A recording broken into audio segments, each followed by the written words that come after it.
मित्रांनो, आमच्या चॅनलवर नवीन असाल तर चॅनलला नक्की सबस्क्राईब करा, म्हणजे तुम्हाला मालिकेची नवनवीन एपिसोड सर्वात अगोदर पाहायला मिळतील.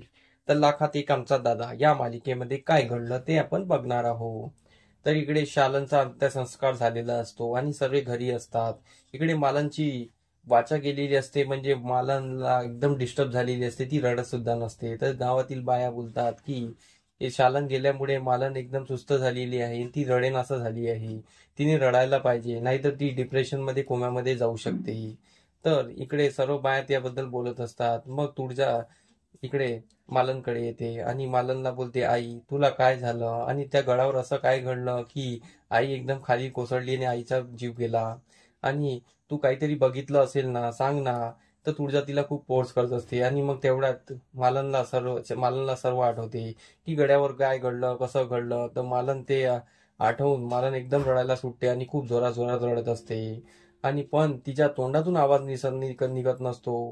हे बघून तुळजाला एकदम अचंब होते की आईची वाचा कशी काय गेली. ती रडायची कोशिश करते पण तोंडातून आवाज सुद्धा निघत नाही आहे. आणि तिची पूर्णपणे वाचा गेलेली असते. तर इकडे तुळजा टेन्शन मध्ये येते. तुळजा तिला धीर देते आणि साईडला येते. तर तुळजा बोलते की मनातल्या मनात की इकडे आईची वाचा कशी काय गेली. आईची वाचा तर जायला नाही पाहिजे होती. आणि अशा कोणत्या कोणत्या कारणाने आईची वाचा गेली. माझी आई गेली, पण इथे तिथे मालन आत्या पण असेल, मालन आई पण असेल. तर त्यामुळे तर तिची वाचा गेली नसेल. आणि आई त्या गडावर गेली, तर गडावर असं काय घडलं. तर ती ती मालन आईलाच माहीत असेल. तर असं काय घडलं ते मला माहिती करायला पाहिजे. कारण की जर वरतून आई कोसळली असती तर ती दरीत कशी काय गेली असती. ती थोडा दूर पडली असती आणि आपल्याला सापडली असती. इकडे सूर्या पण त्याच गोष्टीचा विचार करत असतो की मालन आत्या वरतून पडली, पण ती एकदम झाडीमध्ये आपल्याला कशी काय सापडली आणि तिने मला कॉल केला होता. आणि ती मराच्या अगोदर मोबाईल मोबाईल करत होती. हाच प्रश्न तुळजालाही पडलेला असतो की ती मोबाईल मोबाईल काय करत होती. मोबाईलमध्ये असं काय आहे, काय दडलेलं आहे. तर सूर्या पण बोलत असतो की मोबाईल मध्ये काय आहे असं माहित नाही. जर आत्याला पडायचं असतं तर पाय घसरून पडली असती ती एवढ्या दूर गेली नसती. काहीतरी आहे. तर सूर्या पण त्याच गोष्टीचा विचार करत असतो. इकडे तुळजाला शॉक आलेला असतो, म्हणजे तुळजा तिच्या आईचा मोबाईल शोधत असते.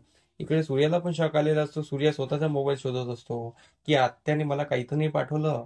तर इकडे तुळजा आणि सूर्या या आपले आपले मोबाईल शोधत असतात. पण दोघांना त्यांचे मोबाईल सापडत नाही. मग इकडे सूर्या राजूला विचारतो, माझा मोबाईल कुठे आहे. तर राजू बोलते की मी कपडे धुवायला घेतले तेव्हा तुझा मोबाईल खिशात होता, मी आतमध्ये ठेवलेला आहे. आणि ती त्याला मोबाईल आणून देते, पण मोबाईल स्विच ऑफ असतो. आणि तो त्याला चार्जिंगला लावतो. इकडे तुळजा मोबाईल शोधत शोधत तिच्या आईची पिशवी बघते, पण पिशवी सापडते, त्यात मोबाईल सापडत नाही. मग तुळजा ड्रॉवर वगैरे सर्व चेक करते, कपाट वगैरे सर्व चेक करते, त्यात तिला मोबाईल दिसतो. तुळजा बोलते, आईचा मोबाईल आतमध्ये कसा काय आला आणि कोणी आणला. तिथे तेवढा तेजू येते. तेजू विचारते की वहिनी तू काय बघती आहे. तर मग तेजू विचारते, आईचा मोबाईल इथे कसा काय आला आणि आईची पिशवी कशी काय आली, कोणी आणली. मला अत्यंत नाही आणली. तर त्या तेजू बोलते, त्या कशा आणेल, कारण की त्यांना तर शुद्ध नव्हती, त्या कसा काय घेऊन येईल, कोणी आणला असेल. तर इकडे तेजूला काही माहित नसतं. पण तुळजाला शौक आलेला असतो की हे डॅडीने आणलेलं असावं.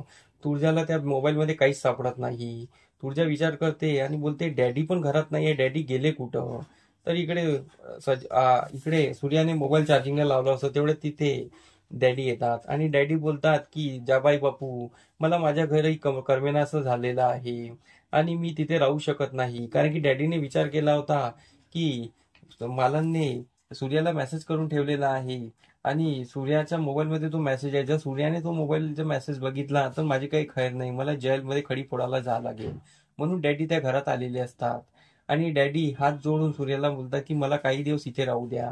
तर सूर्या बोलतो की डॅडी, तुमच्यावर जे परिस्थिती ओढावलेली आहे ते मला समजते. तुम्ही इथे राहू शकता, किती दिवस राहू शकता, हे तुमचंच घर आहे. असं म्हणून ते त्यांना राहायची परमिशन देतात.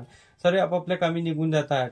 मग डॅडीला सूर्याचा मोबाईल दिसतो, चार्जिंगला लावलेला असतो. तर डॅडी त्या मोबाईल जोड येतात आणि मोबाईल हातात धरतात, तर काय मोबाईल स्विच ऑफ असतो. तेवढ्या तिथे सूर्य येतो.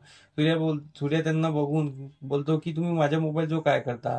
डॅडी त्यावेळेस बोलतात की काही नाही, मला मोबाईल दिसला म्हणून मी असं बघितला. आणि डॅडी आपल्या जागेवर येऊन बसतात. डॅडीला वाटतं की आता मोबाईल स्विच ऑफ आहे, आपला प्लॅन भसकटला, आपल्याला अजून काही दिवस इथे राहावं लागेल. तर डॅडी आता सूर्याच्या मोबाईल मधला मेसेज डिलीट करू शकणार का, हे आपल्याला समोर भागात करणारच आहे.